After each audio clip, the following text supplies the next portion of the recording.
What's going on, YouTube? Official Keith here, and I wanted to shoot this quick video to talk about a feature in the Mopar products.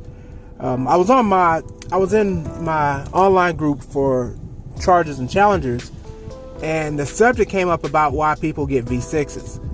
And one of the people in there, one of the guys, he said he enjoyed his V6 except for going on hills.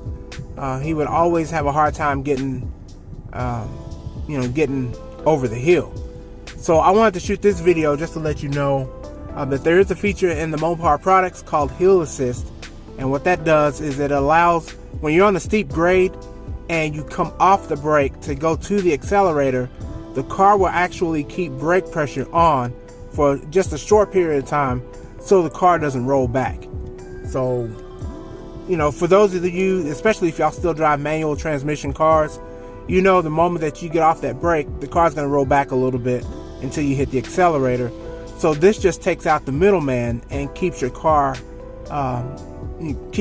momentum going as you're going up the hill. So how to set that up is real easy. Just go to settings, and then where it says safety and driving assistance, go there, and then just tap on Hill Assist, and you're good to go. Now, don't have this on when you're on a flat plane, because I've tried it just with normal driving, and it's not the best. So you want to make sure this is off.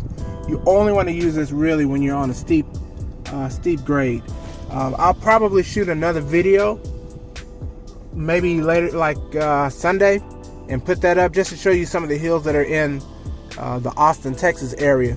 But that's all you have to do, folks, to turn that Hill Assist on, and you'll be good to go there. So I just wanted to drop this quick video, quick nugget, in case you didn't know. I'm pretty sure most Mopar owners know about this, but for those of you that don't, or if you're looking at this video just trying to see what else is going on with Mopar products or features or whatnot, Hill Assist is your friend. Now, as always, thanks for taking some time out to watch my videos. If you like the video, go ahead and smash that like button. And if you subscribe to the channel, make sure you click on the notification bell so you'll be notified when I upload my next video. Until next time, this is Official Keith. You're now official. We'll see you later.